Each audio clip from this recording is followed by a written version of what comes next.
موضوع الدرس في عظمت كتاب الله وأسماء الله الحسنى أواخر سورة الحشر تفسير ابن كثير. الحمد لله رب العالمين والصلاة والسلام على أشرف الأنبياء وسيد المرسلين سيدنا محمد وعلى آله وأصحابه أجمعين. اللهم صل على سيدنا محمد وعلى آل سيدنا محمد كما صليت على إبراهيم وعلى آل إبراهيم في العالمين إنك حميد مجيد. أعوذ بالله من الشيطان الرجيم. بسم الله الرحمن الرحيم. لو أنزلنا هذا القرآن على جبل لرأيته خاشعا متصدعا من خشية الله وتلك الأمثال نضربها للناس لعلهم يتفكرون. هو الله الذي لا إله إلا هو عالم الغيب والشهادة هو الرحمن الرحيم. هو الله الذي لا إله إلا هو الملك القدوس السلام المؤمن المهيمن العزيز الجبار المتكبر سبحان الله عما يشركون. هو الله الخالق البارئ المصور له الأسماء الحسنى يسبح له ما في السماوات والأرض وهو العزيز الحكيم. سورۃ الحشر میں الحمدللہ جیسے ہم نے پڑھا ہے کہ اللہ تبارک و تعالی نے حضور صلی اللہ علیہ وسلم کی مدد فرمائی اور ان خلائے بنی نذیر وقوع ہوا، ان کو مدینے سے نکالا گیا اور شام کی طرف چلے گئے. پھر اللہ تبارک و تعالی نے اموال فے کا ذکر کیا. اموال غنیمت وہ ہوتے ہیں جو جنگ لڑنے کے بعد مال حاصل، اس کے لیے شریعت کا یہ حکم ہے کہ 5واں حصہ جو ہے وہ بیت المال میں جمع ہوگا. حضور پاک صلی اللہ علیہ وسلم خود تصرف فرمائیں گے آپ کے بعد جو بھی خلیفہ ہوگا، اور 4 حصے جو ہیں وہ مجاہدین میں برابر تقسیم کر دیے جائیں گے. اور اموال فے وہ ہوتے ہیں جو بغیر لڑائی کے، بغیر جنگ کے اللہ تبارک و تعالی کی مدد سے حاصل ہو جائیں. جیسے کہ بنو نذیر ہیں، محاصرہ ہوا لیکن کوئی لڑائی نہیں ہوئی، اللہ نے ان کے دلوں میں رعب ڈال دیا، وہ اترے جلا وطن ہوئے، تو ان کا جو مال ملا وہ مال فے ہے. مال فے کے بارے میں یہ حکم ہے کہ وہ خالص اللہ کے رسول کے لیے ہوتا ہے، آپ جس کو چاہیں عطا فرمائیں. لیکن پھر اللہ تبارک و تعالی نے حضور پاک کی خدمت میں اپنے احکام سے یہ روشن فرمایا کہ بھی اس کے زیادہ مستحق کون ہیں؟ للفقراء المہاجرین، وہ مہاجرین جن کو اپنے وطن سے نکالا گیا، اور وہ انصار جنہوں نے ان کو سینے سے لگایا، سب سے زیادہ مستحق اور محتاج اور اس مال کے حقدار جو ہیں وہ ہیں. کیونکہ مہاجرین نے گھر چھوڑ دیا اور انصار نے ان کو اپنے سینے سے لگا لیا. اس کے بعد یتامہ ہیں، مساکین ہیں، ابن السبیل ہیں، تو حضور صلی اللہ علیہ وسلم ان پہ خرچ فرماتے تھے. اور اسی طرح پھر اللہ تبارک و تعالی نے انصار کی صفات میں یہ بھی بیان فرمایا کہ یہ آپ کے صحابہ ایسے ہیں کہ ان کو خود بھی اگر حاجت ہو لیکن دوسرے کو ترجیح دیتے ہیں. یعنی گھر میں خود بھوک ہے لیکن مہمان کا خیال رکھتے ہیں. تو اللہ تبارک و تعالی نے ان لوگوں کو مفلحون اور فائزون اور کامیاب لوگوں میں بنایا ہے. اور اس کے بعد پھر اللہ تبارک و تعالی نے تنبیہ ارشاد فرمائی تھی کہ اے ایمان والو، تقوی اختیار کرو اور آنے والے کل کے لیے تیاری کرو کہ کیا تیار کیا ہے۔ پھر دوبارہ تاکید کی کہ واتقوا اللہ، اللہ سے ڈرو، اللہ تبارک و تعالیٰ تمہارے ہر عمل کو جانتے ہیں۔ ولا تکونوا، ایسے لوگوں کی طرح نہ ہو جاؤ جنہوں نے اللہ کو بھلا دیا، اللہ کا ذکر کو بھلا دیا، تو اللہ نے بھی پھر ان کو اپنا نفس بھی بھلا دیا، اب وہ اپنے لیے بھی کوئی بھلائی نہیں کر سکتے ہیں۔ اللہ نے فرمایا یہی وہ لوگ ہیں جو کافر ہیں، فاسق ہیں، حدود سے نکلنے والے ہیں۔ پھر اللہ نے ایک قاعدہ کلیہ بیان فرما دیا کہ ایک اصحاب جنت ہیں اور ایک اصحاب نار ہیں۔ ایمان والے جو ہیں وہ اصحاب جنت ہیں اور کافر جو ہیں وہ اصحاب نار ہیں، تو یہ دونوں کبھی برابر نہیں ہو سکتے۔ لا یستوی اصحاب النار و اصحاب الجنہ، اصحاب الجنت هم الفائزون، جنت والے جو ہیں وہی کامران اور کامیاب۔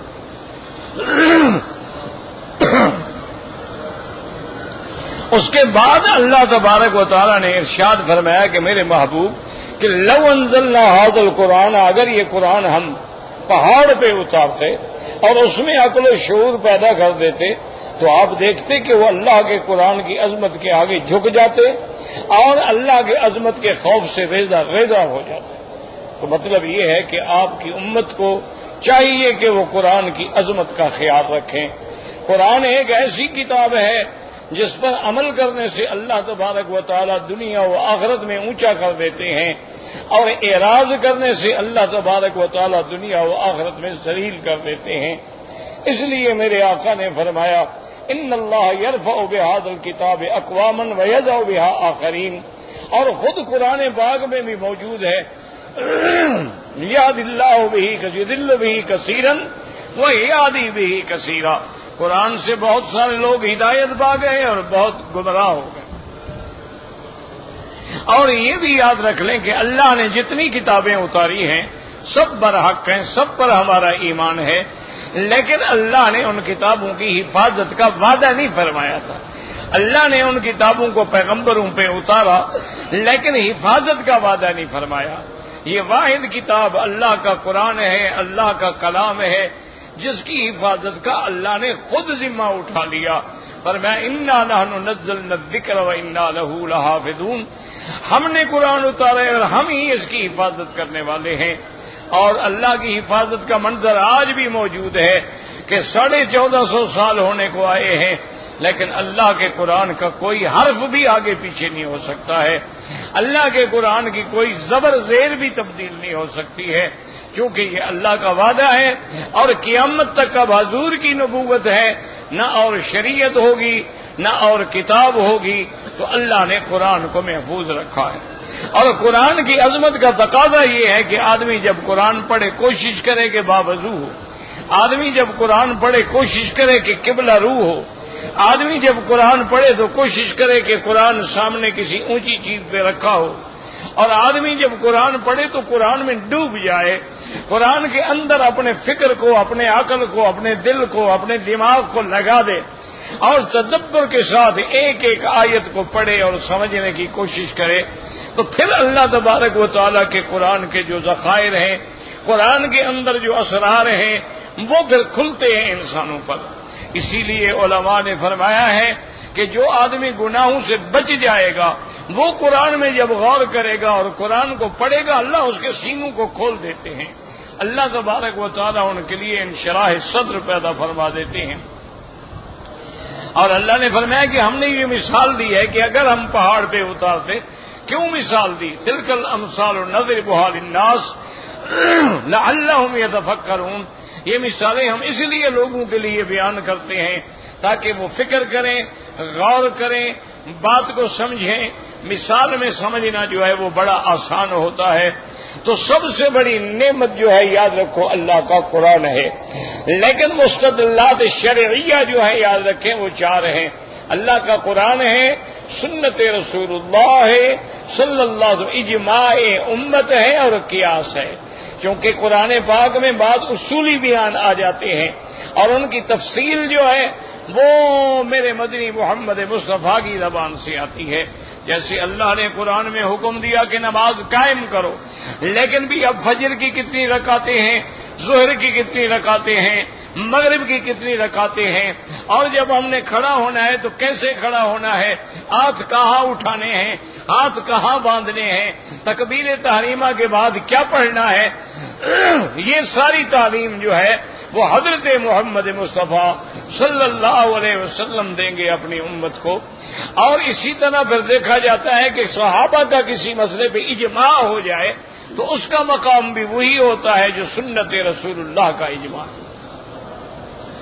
اب دیکھیں جیسے کہ 20 رکعت تراویح رمضان المبارک میں ہے، اصول حضور صلی اللہ علیہ وسلم سے 2-3 رات پڑھنا ثابت ہے، لیکن حضرت عمر رضی اللہ تعالیٰ عنہ نے تمام صحابہ کو حکم دیا کہ ایک قاری کے پیچھے کھڑے ہو کے پڑھیں۔ حضرت ابی بن کعب کو امام بنایا جو اقرا تھے صحابہ میں، اور 20 رکعتیں تراویح پڑھانے کا حکم دیا۔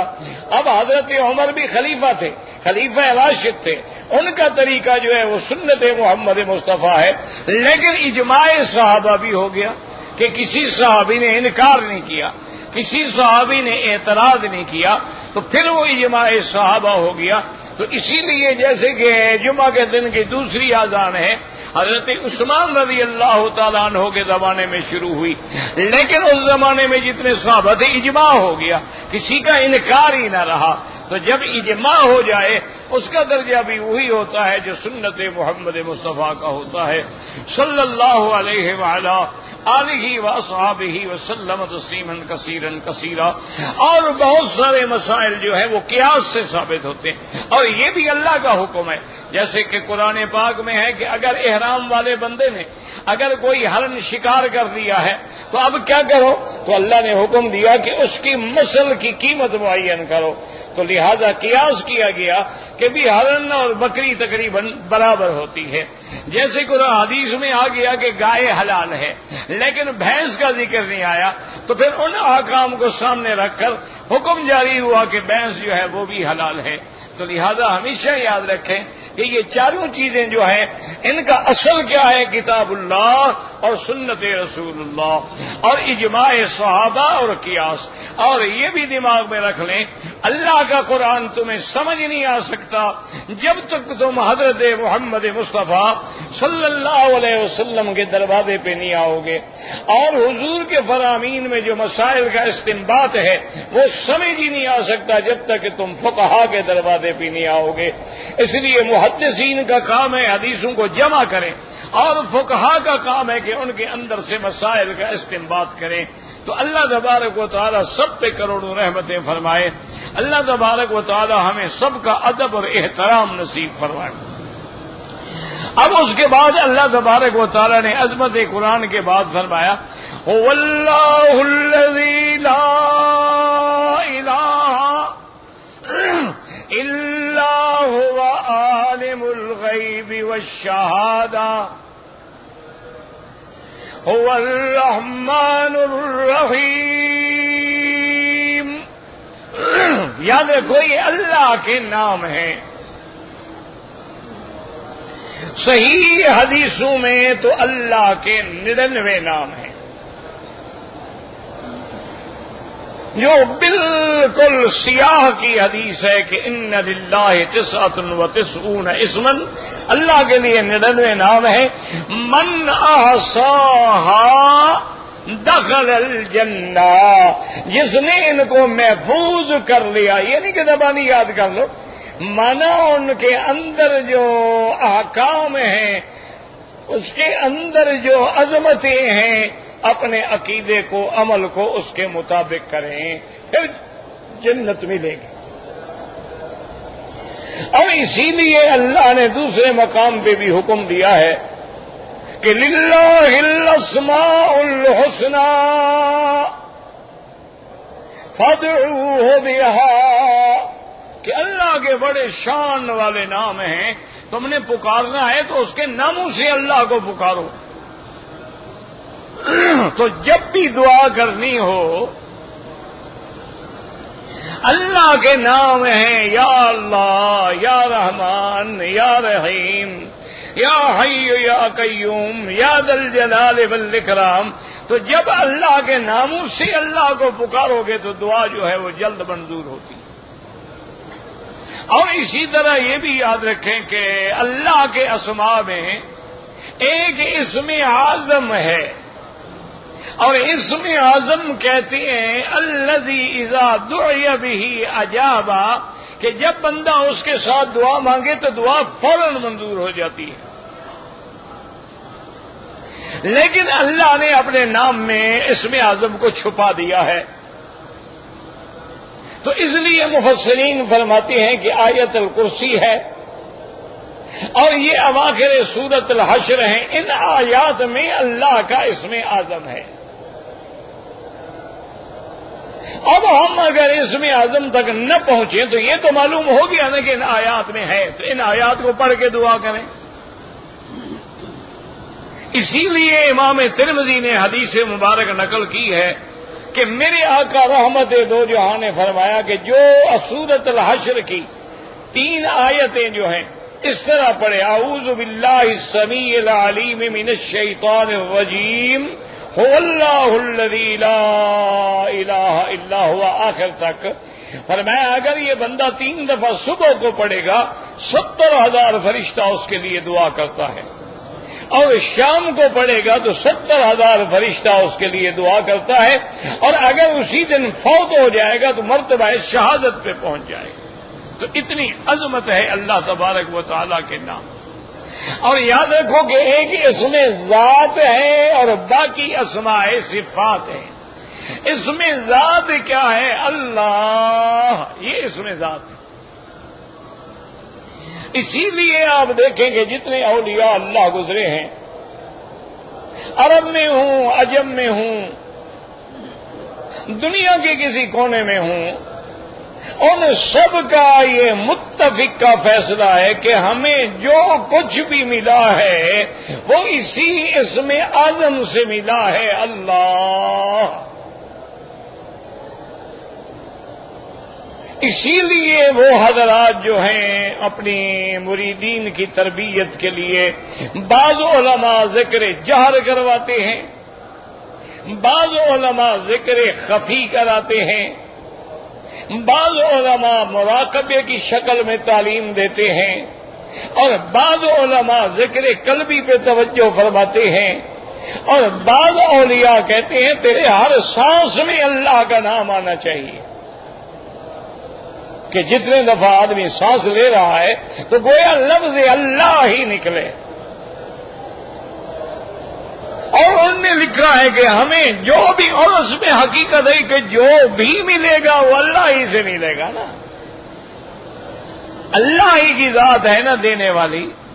وہ کہتے ہیں یہ اس اسم اعظم کی برکت ہے، اسم ذات کی برکت ہے کہ آدمی اگر اس پہ مداوم ہو جائے اور صحیح معنوں میں ذاکر بن جائے، جیسے حضور نے فرمایا کہ اتنا ذکر کرو، اتنا ذکر کرو، لوگ سمجھیں یہ دیوانہ ہے کہ ہر وقت ذکر میں لگا ہوا ہے۔ اور پھر ذکر کرنے کا معنی یہ بھی یاد رکھو کہ ان قلب لاہن نہ ہو، یعنی اگر دل غافل ہے تو کوئی فائدہ نہیں۔ دعا مانگ رہے ہو، دعا میں دل نہیں لگ رہا ہے تو بند کر دیں۔ جب دعا ہو یا اللہ کا ذکر ہو تو قلباً وقالباً، یعنی اتنا اس میں متوجہ ہو کسی دوسری چیز کا خیال ہی نہ جائے۔ اس کی ایک تاریخی مثال ہے، اللہ عالم سچی ہے غلط ہے، تاریخ کا اعتبار تو کوئی ہوتا نہیں، یہ تو اس لیے نقل کر دیا جاتا ہے کہ کوئی فائدہ ہو جائے کسی کو۔ کہتے ہیں کہ وہ جو مجنون مشہور تھا نا قیس، وہ ایک دفعہ یہ طائف کے علاقے کے تھا نا، لیلا مجنون جو ہے یہ طائف کے قریب ان کی جگہ تھی، تو وہ بیٹھا تھا صحرا پہ، بیٹھا تھا اکیلا، اور جناب انگلی سے لیلا کا نام لکھ رہا تھا، لیلا لیلا لیلا، اور شور کر رہا تھا۔ پھر میرے جیسے چند مولوی جو تھے مسافر تھے وہ آئے، نماز کا وقت ہوا، انہوں نے اذان کہی۔ اذان کہنے کے بعد ان میں سے ایک جلدی جلدی کیا، انہوں نے کہا جی پاگل آدمی ہے، اذان بھی سن رہا ہے پھر بھی لیلا لیلا لیلا لگا رکھا ہے.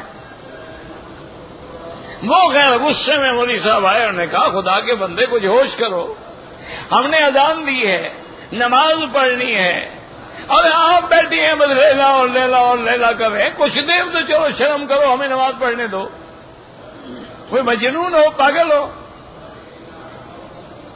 اس نے دیکھا، اس نے کہا مولوی صاحب میں تو خیر مجنون ہوں لیکن تم میرے بھی باپ ہو، پاگل ہو. میں نے کہا کیا مطلب؟ اس نے کہا میں ایک عورت کے عشق میں مبتلا ہوں، اس کا نام لیلا ہے، میں اپنی محبوب کو یاد کر رہا ہوں، مجھے اذان کی آواز ہی نہیں آئی، مجھے پتہ نہیں لگا تم لوگوں نے اذان دی ہے یا نہیں دی. ایک عورت کے عشق میں اتنا محو ہوں کہ تمہاری آواز نہیں سنی. اگر تیرے دل میں اللہ کا عشق ہوتا تو تم میری آواز کیسے سن لی تم نے؟ تو مجنون میں ہوں کہ تم ہو پاگل؟ جاؤ تمہاری نمازیں دیکھ لی ہیں میں نے.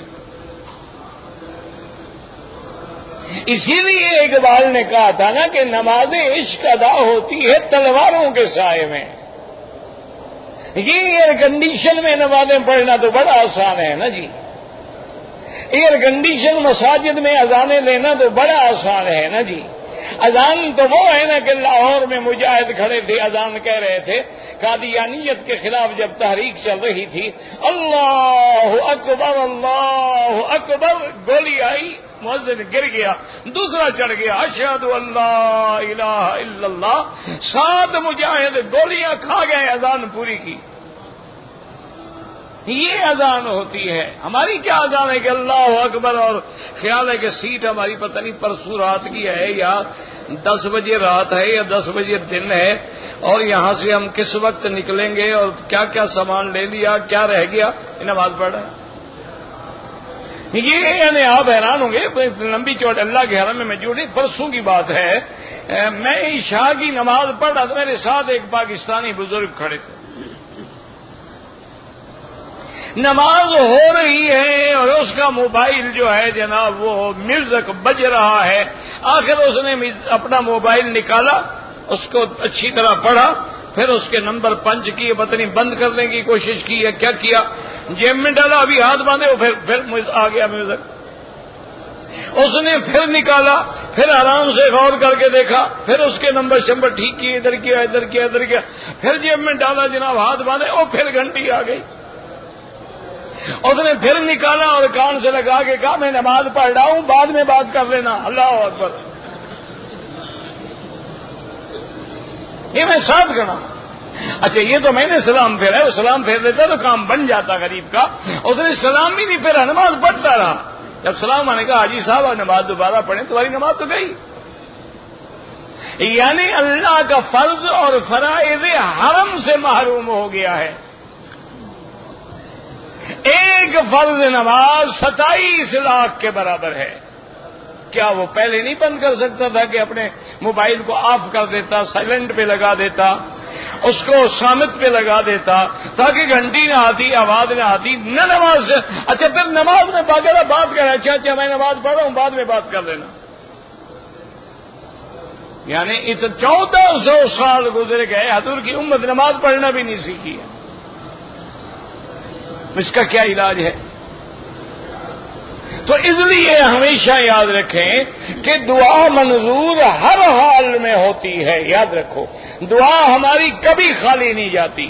جو مانگا مل گیا، یا وہ چیز تو نہیں ملی، اللہ نے کوئی اور مصیبت ٹال دی، یا پھر اللہ نے محفوظ کر دیا کہ اس کا بدلہ جو ہے ہمیں قیامت میں ملے گا. دعا تو خالی نہیں جاتی. لیکن بعض اسماء ایسے ہیں کہ جن کے ساتھ دعا مانگی جائے تو فوراً قبول ہوتی.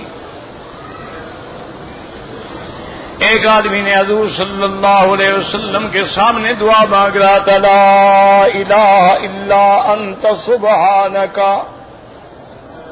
انی کنت من الظالمین. جب حضور نے سنا فرمایا اسم اللہ الاعظم الذی اذا دعی بہ اجابا. آپ نے فرمایا اس بندے نے اس میں اعظم سے دعا مانگی ہے، جو مانگے گا قبول ہوگی. اسی طرح حضور پاک نے سنا ایک صحابی دعا مانگ رہے اللہم انت ربی لا الہ الا انت الاحد الصمد الفرد الذی لم یلد ولم یولد ولم یکن لہ کفوا احد. آپ نے فرمایا تم نے بھی ایسے نام سے دعا مانگی ہے کہ دعا جو بھی کرو گے قبول ہو جائے گی. اس لیے یاد رکھیں کہ اللہ نے اسم اعظم کو چھپا دیا ہے. اللہ تعالیٰ کا اسم اعظم جو ہے وہ ان آیات مبارکہ کے اندر موجود ہے. اس لیے اکثر علماء اور اکثر اولیاء یہ فرماتے ہیں کہ اسم اعظم جو ہے وہ اللہ، یہی اسم اعظم. اللہ کی شان دیکھیں کہ دنیا میں بڑے بڑے کافر پیدا ہوئے ہیں، لیکن کوئی آدمی اپنے جھوٹے خدا کا نام اللہ نہیں رکھ سکا. بدن رکھا ہے سوان، یہوسا، یعوکا، نصرا، لات، حبل، منات، عزا، اساف، نائلہ، یہ سارے نام رکھے گئے، لیکن کوئی اپنے جھوٹے معبود کو اللہ نہیں کہہ سکا. فرعون نے بڑی سرکشی کی، لیکن یہ کہا کہ انا ربکم الاعلی، میں تمہارا سب سے بڑا رب ہوں، پالنے والا ہوں. یہ نہیں کہہ سکا کہ میں اللہ ہوں. یہ ایسا لفظ ہے کہ اللہ نے اس کی ایسی حفاظت کی ہے کہ باطل مذاہب جو ہیں وہ اپنا نام نہیں رکھ سکے. وہ ایک بڑا عجیب لطیفہ ہے کہ بریلوی علماء اور دیوبندی علماء کا مناظرہ ہو رہا تھا. دعا کریں اللہ ہدایت دے. اب تو گھر گھر جھگڑے ہیں نا، اب تو مسجدیں بھی الگ ہو گئی ہیں، جماعتیں بھی الگ ہو گئی ہیں، پگڑیاں بھی الگ ہو گئی ہیں، ٹوپیاں بھی الگ ہو گئی ہیں، رنگ بھی الگ ہو گئے. خیر علمی مناظرے ہوتے ہیں، وہ تو صحابہ میں بھی ہوتے رہے، تابعین میں بھی ہوتے رہے، مجتہدین میں بھی ہوتے رہے. علمی اگر مناظرہ ہے، مکالمہ ہے، وہ تو کوئی منع نہیں. منع یہ ہے جب تم اس کو فساد بنا دیتے ہو. علمی بات ہے، سمجھ نہیں آئی. ایک آدمی اسی حرم میں امام ابو حنیفہ رحمۃ اللہ علیہ کو پکڑ لیا، وہ بھی امام کے درجے کا آدمی تھا. اور نے کہا امام صاحب مجھے بتائے کہ آپ حدیث چھوڑ دیتے ہیں اور قیاس پہ عمل کرتے ہیں. اس نے کہا اللہ سے ڈرو، اگر میں قیاس پہ عمل کرتا تو میں تو یہ حکم دیتا کہ پاؤں کو نیچے سے مسح کرو.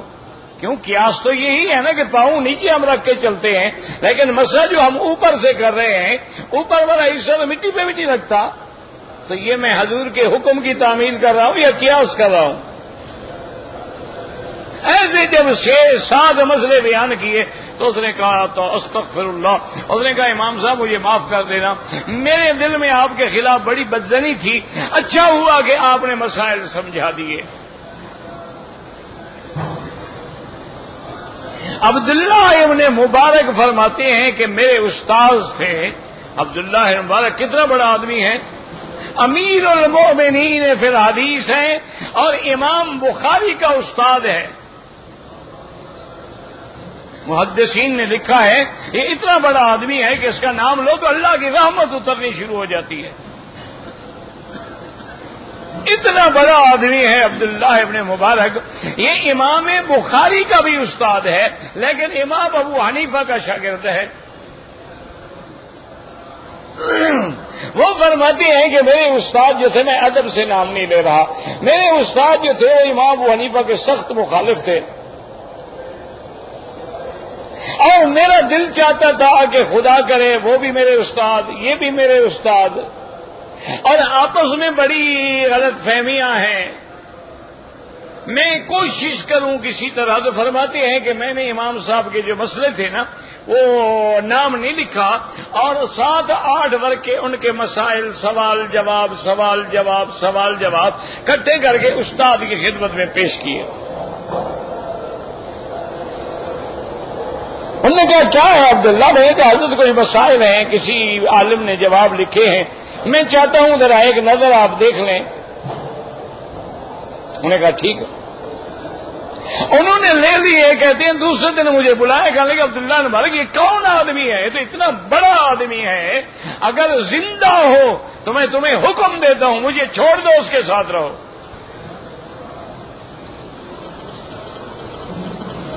میں نے کہا حضرت، انہوں نے کہا اس کے جو جوابات ہیں، جو تفقہ ہے، جو فقہ ہے، جو سمجھ ہے، جو قرآن و حدیث پہ گہری نظر ہے، وہ بتلا رہی ہے کہ بہت بڑا بندہ ہے۔ میں نے کہا ناراض رہا ہوں حضرت، جس پہ آپ ناراض اور گالیاں دیتے ہیں اسی ابو حنیفہ نے لکھا ہے۔ کہنے لگے استغفر اللہ استغفر اللہ، کہنے لگے میں اللہ کے آگے توبہ کرتا ہوں، میں نے ان کی شان میں جو کمی کی ہے لوگوں کے کہنے پہ کی ہے، الحمدللہ شکر ہے اللہ کا کہ میرا دل صاف ہو گیا، اور تم ان کے ساتھ کو نہ چھوڑنا کبھی۔ یہ ہوتا تھا، آپس میں علمی باتیں ہوتی تھیں۔ یعنی میرے والد صاحب خود فرماتے ہیں کہ شیخ الجامعہ ہوتے تھے، چونکہ سب سے پہلی اسلامک یونیورسٹی جو ہے نا عباسیہ یونیورسٹی، وہ صرف ہمارے بہاولپور میں تھی جو نواب صادق احمد خان نے بنائی تھی۔ اس وقت آپ کے پورے ملک میں کوئی یونیورسٹی اسلامی نہیں تھی، کوئی اسلامی دینی مدرسہ نہیں تھا، یہ سب سے پہلے نواب بہاولپور نے بنائے تھے، مؤدب اور رفیق اور فاضل اور یونیورسٹی۔ تو بہرحال اس جامعہ کے سب سے پہلے جو بڑے تھے وہ تھے شیخ الجامعہ حضرت غلام محمد گھوٹوی رحمت اللہ علیہ، بہت بڑے عالم تھے لیکن بریلوی تھے۔ والد صاحب فرماتی ہیں وہ تشریف لاتے میرے پاس تمہارے نانے کو ملنے کے لیے۔ میرے نانا میرے والد سے بھی بڑے عالم تھے، ان کو ملنے کے لیے خلی اپنا شیخ الجامعہ تشریف لاتے، میرے پاس آتے، میں کسی ہمسائے سے گھوڑی مانگتا، حضرت کو گھوڑی پہ بٹھاتا اور میں ادب کے ساتھ ساتھ ساتھ چلتے چلتے تمہارے نانے کے پاس پہنچاتا اور پھر واپس تمہارا نانا انہیں پہنچاتے تھے۔ فرماتے ہیں ایسے میں گھوڑی کے ساتھ چل رہا ہوں، حضرت بھی ساتھ ہے، کہنے لگے کہ مولوی خیر محمد صاحب تمہیں مثنوی کے کوئی شعر یاد ہیں حضرت مولانا روم کے؟ فرماتے ہیں جوانی تھی، بڑے اشعار بھی یاد ہوتے تھے اور اللہ نے آواز بھی بہت بڑی دی تھی۔ تو میں نے کہا حضرت کہتے یار کوئی آج مثنوی تو سناؤ، نہ ہو تو تم وہابی لیکن مثنوی سناؤ۔ اور میں نے مثنوی کے شعر پڑھنے شروع کر دی اور میں گھوڑی کے آگے جا رہا ہوں اپنا مزے سے۔ تھوڑی دیر کے بعد خیال آیا، دیکھا تو حضرت شیخ تو گھوڑی پہ ہے نہیں، گھوڑی تو خالی آ رہی ہے۔ کہتے میں حیران ہو گیا، ابھی کیا ہو گیا؟ میں دوڑا پیچھے آیا، دیکھا تو حضرت کپڑے جاڑ رہے مٹی پہ بیٹھے ہوئے۔ کہنے لگے بھائی خیر محمد آپ نے ایسے انداز میں اور ایسے درد سے حضرت مولانا کی مثنوی پڑھی ہے کہ مجھے تو وجد آ گیا، میں تو گھوڑی سے بھی گر گیا اور تمہیں پتہ بھی نہیں۔ میں نے کہا مجھے کیا پتا حضرت، میں نے تو آگے جا کے دیکھا۔ خیر کپڑے جھاڑے، اٹھے اور اٹھنے کے بعد وہ اپنی واسکٹ جو پہنی ہوئی تھی نا، اس کو گٹی کہتے تھے، سیدھے سادے لوگ تھے نا، وہ نہیں واسکٹ کہنا بھی نہیں جانتے تھے، وہ اتاری، کہنے لگے یہ میری طرف سے تمہارا انعام ہے۔ اور کہنے لگے اب یار گھوڑی پہ نہیں چڑھتے، اب کٹھے پیدل چلتے۔ میں نے کہا حضرت جیسے حکم، چونکہ حضرت تو عمر میں بھی بڑے تھے اور والد صاحب تو ابھی ابھی فارغ ہو کے آئے تھے اور وہ تو پرانے علماء میں سے تھے۔ کہتے ہیں راستے میں جاتے ہوئے کہنے لگے کہ مولوی خیر محمد، یہ جو ہمارے بریلوی ہیں نا، جو عالم ہیں وہ تو عالم ہیں، باقی جو ہیں یہ جاہل ہیں، ان کو نہ قرآن آتا ہے نہ حدیث آتی ہے، بس یہ تو قوالیوں اور نعت خوانیوں کے پیچھے پڑ کے اپنا بھی عقیدہ برباد کر دیا، لوگوں کا عقیدہ بھی برباد کر دیا ہے۔ قرآن کہتے اسراب عبدہ لیلا من المسجد الحرام الی المسجد الاقصی، من ابتدا کے لیے ہوتا ہے، الی انتہا کے لیے ہوتا ہے۔ جس نبی کی ابتدا انتہا معلوم ہو وہ کیسے حاضر ناظر ہو سکتا ہے؟ کہنے لگا جاہل لوگ ہیں۔ اللہ نے جب ابتدا بھی بتا دی انتہا بھی بتا دی، ابتدا انتہا میں بند ہو گیا تو وہ حاضر ناظر کیسے ہو سکتا ہے؟ اور اللہ قرآن میں نص کہہ رہے ہیں کہ وما كنت لديهم، میرے مدنی آپ اس وقت نہیں تھے جب بی بی مریم کے لیے قرآن دادی ہو رہی تھی۔ وما كنت لديهم اذ يختصمون، جب وہ جھگڑ رہے تھے آپ وہاں نہیں تھے۔ وما كنت بجانب الطور، آپ طور کی جانب میں نہیں تھے۔ قرآن کہتے نہیں تھے اور یہ جہل کہتے ہر جگہ حاضر ناظر ہے۔ کہنے لگے مولوی خیر محمد یہ تو منکر قرآن ہے، یہ تو بے ادب ہے حضور کے۔ کہتے حالانکہ خود آپ بریلوی تھے۔ اچھا میرے نانا مرحوم بھی بریلوی تھے، لیکن علم ہوتا تھا، علمی بات کہتے تھے۔ اس وقت بریلوی کا معنی یہ ہوتا تھا کہ حضور کی محبت میں جو زیادہ ڈوبا ہوا ہوتا، شیعہ کا معنی یہ ہوتا تھا کہ حضرت علی کی محبت میں غرق ہے، اس کے نزدیک حضرت علی سب سے افضل ہے، بس اور کوئی جھگڑا نہیں۔ یہ تو بعد میں جاہل شیعہ پیدا ہو گئے، جاہل بدعتی پیدا ہو گئے اور دین کو ختم کر ڈالا۔ تو بہرحال وہ ایک دیوبندی اور بریلوی کا مناظرہ ہو رہا تھا۔ اچھا بریلوی جو تھا مولوی صاحب عالم صاحب جو تھے ان کا نام تھا سردار احمد۔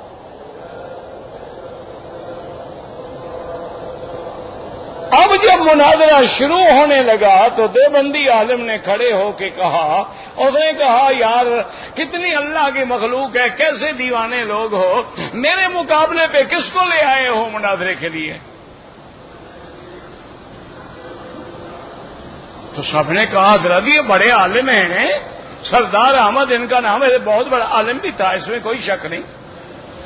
انہوں نے کہا یار قادیانی جھوٹا نبی بن گیا لیکن رہا غلام احمد، پرویز منکر حدیث بن گیا رہا غلام احمد۔ یہ کون سا مائی کا لال ہے جو میرے محمد کا بھی سردار ہے؟ سردار احمد بن گیا ہے اور مناظرے کرتا ہے میرے ساتھ۔ پہلے اپنا نام تو ٹھیک کرے بے ادب۔ اور مولوی صاحب بیچارے اتنے گھبرائے مناظرہ چھوڑ کے بھاگ گئے۔ اچھا اب وہ جہاں سے گزرے لوگ شرارتیں کریں، بچے ہیں، بچے تو بچے ہوتے ہیں نا۔ اچھا وہ غریب بھی کیسے نام بدل دے؟ ماں باپ کا نام رکھا ہوا دنیا میں مشہور ہو گیا، اب بدل بھی دے گا غریب تو کیا؟ تو مانا یہ ہے کہ علمی باتیں ہونا الگ ہے، ایک دوسرے کی سر پھٹول، تم کافر، تم کافر، تم مشرک، تم گمراہ، تم جہنمی، فلاں جہنمی، آمین نہیں کہا نماز نہیں ہوگی، یہ نہیں کیا نماز نہیں ہوگی۔ جب نماز نہیں ہوگی تو مسلمان کہاں پہ رہے گا؟ مانا سیدھا کہو کہ کافر ہے۔ یہ اختلافات نہیں ہوتے تھے، یاد رکھو۔ تو اس لیے ہمیشہ یاد رکھیں کہ لفظ اللہ جو ہے یہ اس میں ذات ہے، اس میں علم ہے، اور باقی جتنے نام ہیں وہ صفات ہیں۔ جیسے الرحمن یہ صفت ہے، الرحیم یہ صفت ہے، الخالق یہ صفت ہے، المالک یہ صفت ہے۔ اس میں ذات صرف ایک ہے، اللہ۔ اور اسی طرح یہ بات بھی یاد رکھ لیں کہ بعض علماء نے ایک اپنا تجربہ ہے، یاد رکھو یہ نہ قرآن ہے نہ حدیث ہے، قرآن یہی ہے میرے نام سے مجھے پکارو۔ انہوں نے یہ لکھا ہے کہ جیسے تمہیں مشکل پیش آئے اسی نام کو لے لو جو تیرے کام کے مطابق ترجمہ بنتا ہے۔ کیا مانا؟ کسی کے رزق میں کمی ہے تو یا رزاق، یا وہاب۔ اچھا کسی کے میاں بیوی میں جھگڑا ہے تو یا لطیف ہو، یا ودود ہو، اس سے دعا مانگے، یا حنان، یا منان، یا دیان، یا رحمان۔ اچھا دشمن غالب ہو رہا ہے، یا قہار، یا جبار، یا متکبر۔ تو جو جس نام سے مناسبت ہوگی اس سے دعا مانگے گا تو اللہ کی رحمت سے دعا جلد منظور ہو جائے گی۔ اور سب سے پہلا عقیدہ کیا آیا کہ لا الہ الا ہوا، کوئی معبود برحق نہیں مگر اللہ۔ جب معبود اللہ ہے تو ہر قسم کی عبادت کا حقدار کون ہے؟ اللہ ہے۔ اچھا آگے آپ نے اللہ نے فرمایا عالم الغیب، غیب کے جاننے والا، ظاہر کے جاننے والا۔ کیا مانا؟ وہ چیزیں جو تیرے حواس خمسہ سے، وہ چیزیں جو تیرے عقل و فکر سے، وہ چیزیں جو تیرے ضمیر سے غائب ہیں، اس کے جاننے والا بھی اللہ تعالی کی ذات ہے۔ یعنی ذرے ذرے کا علم اللہ کو ہے، اور اللہ کے سوا کوئی انبیاء کو، اولیاء کو، ملائکہ کو عالم الغیب سمجھے تو وہ کافر ہو جاتا ہے، یاد رکھو۔ کیونکہ عالم الغیب والشہادۃ هو الرحمن، هو الرحمن الرحیم۔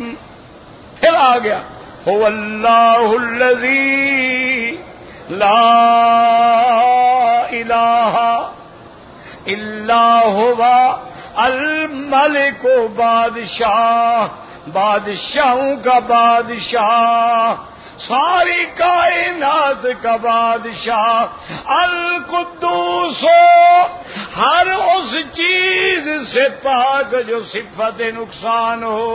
یہ معنی ہوتا ہے خود السلام، سلامتی والا، ہر عیب سے سالم، اور سب کو سلامتی دینے والا، سب کو امن دینے والا، المؤمن المہیمن، ہر چیز پہ نگران ہے، العزیز، غالب، الجبار، جبر کرنے والا، اور ایک معنی ہے ٹوٹے کو جوڑنے والا، جیسے مجبر کہتے ہیں، المتکبر، کبریا والا، عظمت والا، سبحان اللہ عما یشرکون، پاک ہے اس کی ذات ان چیزوں سے جو یہ جاہل اللہ کے ساتھ شریک بناتے ہیں۔ اور اس کے بعد اللہ نے فرمایا هو اللہ الخالق، کو پیدا کرنے والا، الباری، بغیر مثال اور نمونے کے بنانے والا، المصور، اپنے بندوں کی شکلیں بنانے والا، اسی کے لیے عظمت والے نام ہیں۔ جو سبح لہ، اسی کی تسبیح کہتے ہیں، جو آسمانوں میں ہے، زمین میں ہے، وہو العزیز الحکیم، وہی غالب ہے جس پہ کوئی غالب نہیں آ سکتا، حکمت والا، جس کا ہر کام، جس کا ہر قول، جس کا ہر فعل، جس کا ہر حکم جو ہے وہ حکمت پہ مبنی ہے۔ واللہ اعلم۔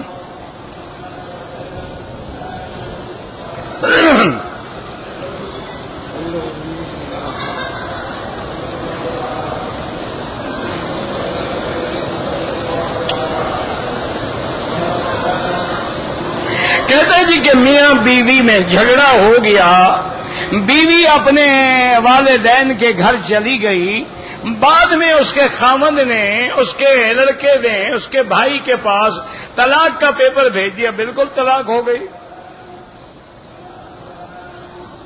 طلاق مرد کا حق ہے، چاہے عورت ہو سامنے نہ ہو، عورت کو ملے نہ ملے، طلاق کہاں ہو گئی۔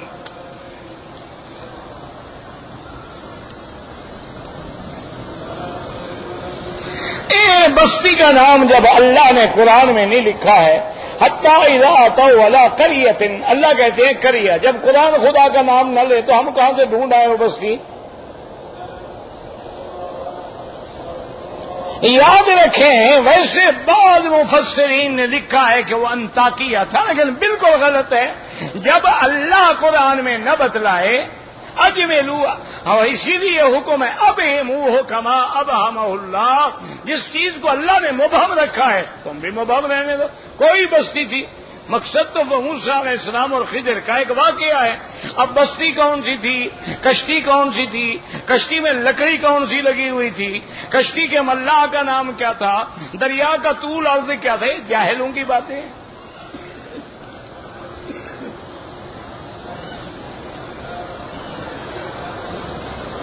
کچھ لوگ پاؤں کر کے کعبے کی طرف سوتے ہیں۔ میرے بھائی یاد رکھو، ہر ملک کے آداب ہیں، ان کے نزدیک پاؤں کرنا بے ادبی میں شامل ہی نہیں ہے۔ وہ کہتے ہیں ادب یہ ہے کہ آدمی پاؤں کر کے لیٹے تاکہ جب اٹھے تو کعبہ سامنے ہو، اگر سر کر کے اٹھو گے تمہاری تو پشت ہوگی کعبے کو۔ وہ تو الٹا اس کو تعظیم سمجھتے ہیں، اور جن کے ہاں بے ادبی ہے وہ نہ کریں۔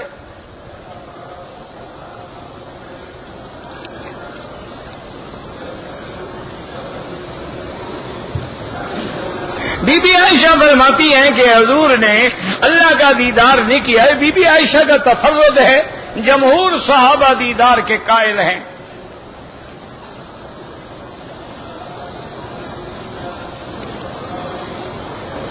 ویسے ان لوگوں، اب یہ دوسرا سوال بھی ہے، یہ جی پاؤں قبلے کی طرف، یار پاؤں کا اتنا فکر ہے، جو داڑھی مڈاتے ہیں ان کو بھی کبھی حیا آئی ہے؟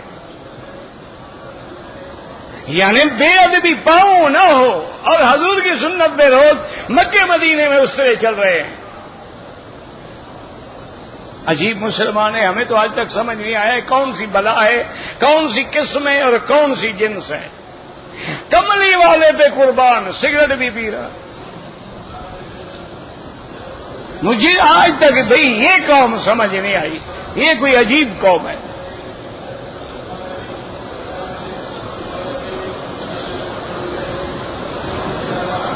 بھئی ایک آدمی بزرگ کو دیکھا، قرآن کہتا ہے لوگوں کو اوپر رکھ کے پڑھے، وہ کہہ رہا اچھا کام کر رہے ہیں، تمہیں کیا تکلیف ہے بھائی؟ انہوں نے انتظام نہیں کیا، ہر جگہ اوپر باقاعدہ دیکھو تمہارے سامنے اوپر فریم لگے ہوئے ہیں، ہر جگہ فریم رکھے ہوئے ہیں تاکہ قرآن عزت سے رکھا جائے۔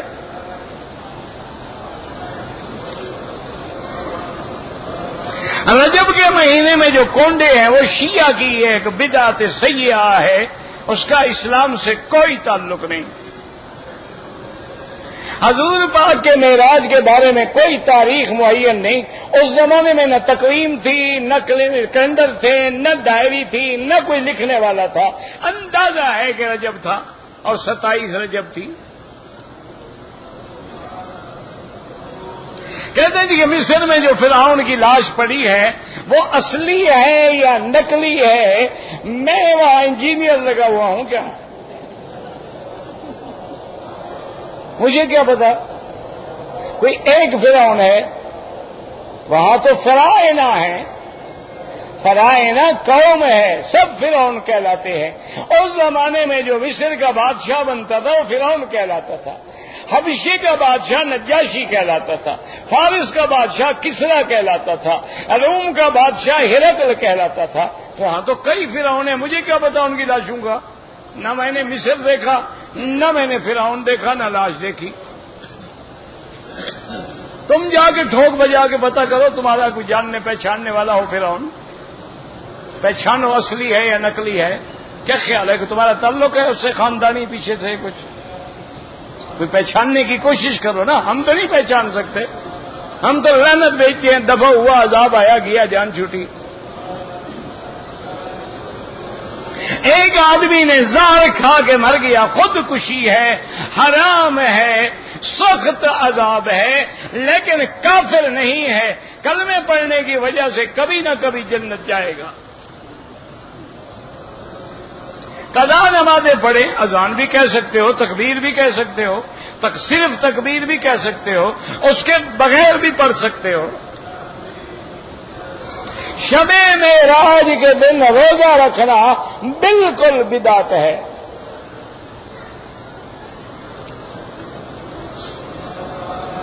سرکار دو عالم نے ساری زندگی سفید پگڑی باندھی ہے. صرف ایک دفعہ جب مکہ فتح ہوا ہے تو سیاہ رنگ کی پگڑی باندھی ہے.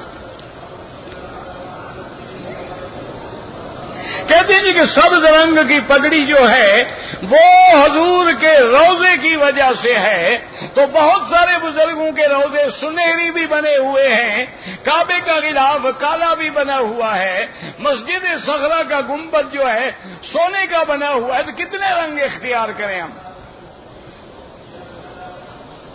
اچھا, روضہ حضور نے بنایا تھا, سبز رنگ حضور نے لگایا, کیا خیال ہے آپ کا؟ پھر کس کی نسبت سے کام کر رہے ہو؟ روضہ تو حضور کے سینکڑوں سال بعد دوسرے لوگوں نے آ کے بنایا ہے, حضور نے تو نہیں بنایا. حضور پاک کے زمانے میں سید الشہداء جیسا آدمی, حضور نے اس کا روضہ بھی نہیں بنایا. حضور کے زمانے میں سیدہ خدیجہ الکبریٰ جو محسنہ اسلام ہے وہ فوت ہو گئی, حضور نے ان کا بھی روضہ نہیں بنایا. حضور نے حضرت جعفر کا روضہ بھی نہیں بنایا.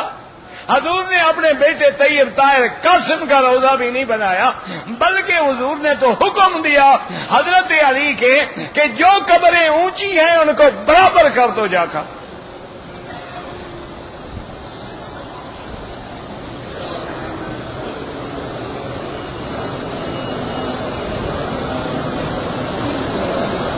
میں نے احرام باندھا, خون نکلا, کچھ نہیں ہوتا, خون نکلا کیا ہو گیا؟ کوئی عورت اپنی بیٹی اور داماد کے ساتھ عمرہ بالکل کر سکتی ہے.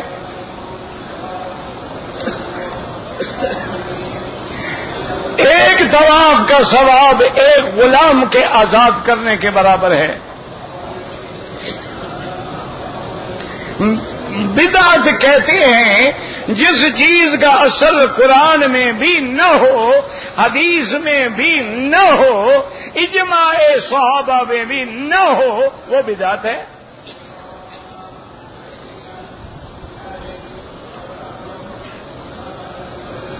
مدینہ منورہ میں اگر ہم جائیں, عصر اور مغرب کے درمیان میں ریاض الجنہ میں 2 رکعت بالکل نہیں پڑھ سکتے, مغرب کے بعد پڑھیں.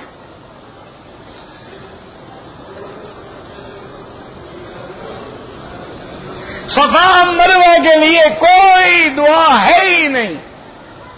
حضور پاک نے جو پڑھا ہے لا الہ الا اللہ وحدہ نصر عبدہ ہزم الاحزاب وحدہ اعز جندہ لا شیء قبلہ ولا شیء بعدہ لا الہ الا اللہ وحدہ لا شریک لہ لہ الملک ولہ الحمد یحیی ویمیت وہو علی کل شیء قدیر. آپ کو جو بھی آئے سبحان اللہ, الحمدللہ, درود شریف جو آئے پڑھتے رہو.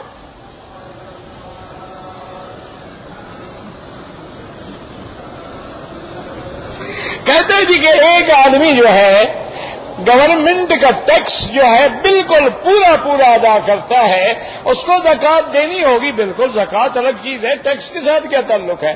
ٹیکس تو ظلم ہے. زکوٰۃ فرض ہے. زکوٰۃ اپنی خوشی سے دو گے, زکوٰۃ نیت کر کے دو گے, زکوٰۃ دوسرے کو مالک بنا کے دو گے. ٹیکس میں آپ کی کیا نیت ہے؟ وہ تو ڈنڈے سے لیں گے.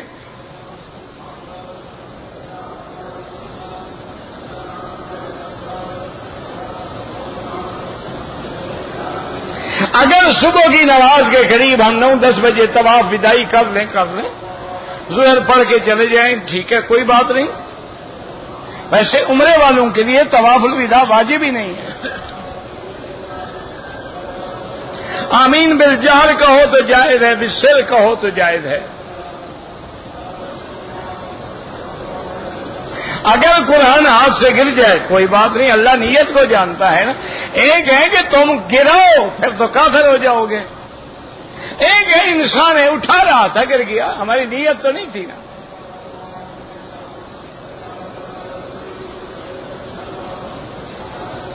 اگر کسی میاں بیوی نے کسی دوسرے بچے کو گود لیا ہے وہ تمہارا حقیقی بچہ نہیں بنے گا، وہ اپنے باپ کا بیٹا رہے گا، نہ تمہارا وارث بنے گا، نہ بالغ ہونے کے بعد تمہارا پردہ ختم ہوگا، وہ تمہارا بیٹا تھوڑا ہے. دوران طواف نظر نیچے رکھیں، ادب سے چلتے رہیں. 50 نفلی طواف کی کوئی حدیث نہیں ہے.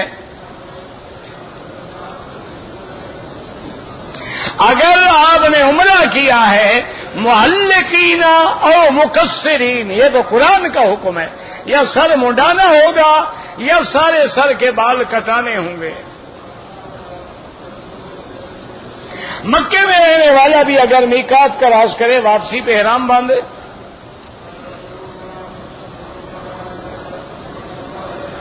پاکستان میں کھڑے ہو کر الصلاۃ والسلام علیک یا رسول اللہ، یہ بدعت ہے. صرف حضور کے روضے پہ سامنے کھڑے ہو کے کہہ سکتے ہو.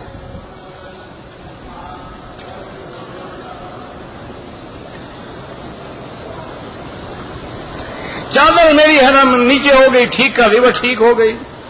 ملتزم کے قریب نوافل کا جہاں مرضی ہے پڑھو، لیکن انشاءاللہ حاجی اوپر چڑھ جائیں گے، زندہ رہے تو انشاءاللہ نفلیں پوری ہو جائیں گی.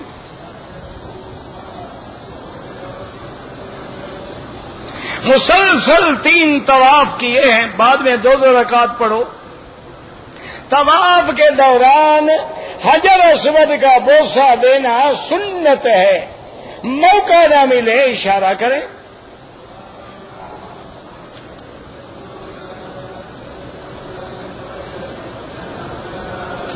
پتہ نہیں کیا کیا لکھا ہے. اللہ کے تمام پیغمبر، تمام انبیاء علیہم الصلوات والتسلیم اپنی قبروں میں زندہ ہیں. کہتے ہیں کہ جی کیا یہ عقیدہ درست ہے کہ حضور پہ جادو ہوا؟ بالکل ہوا ہے، تو بخاری شریف کی حدیث ہے.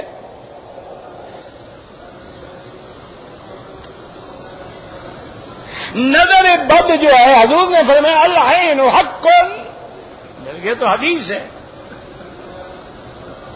عذاب قبر ہوتا ہے جانے کے بعد سمجھ آ جائے گی. ویسے عذاب قبر حق ہے اور اس کا منکر جو ہے وہ گمراہ ہے. عذاب القبر حق لا ينکرها الا ضال او مضل. ائمہ اربعہ کا اسی پہ فتویٰ ہے. عذاب قبر قرآن سے ثابت ہے. النار یعرضون علیہا غدوا وعشیا ویوم تقوم الساعة ادخلوا آل فرعون اشد العذاب. عیسیٰ علیہ السلام آئیں گے، بالکل آئیں گے. مہدی بھی آئیں گے، وہ بھی بالکل آئیں گے.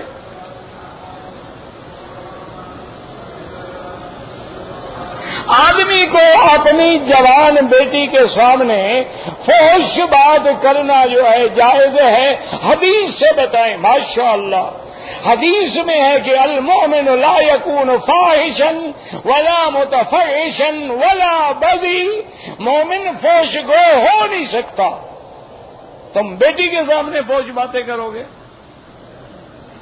انا للہ و انا الیہ راجعون. ربنا تقبل منا انک انت السمیع العلیم وتب علینا انک انت التواب الرحیم.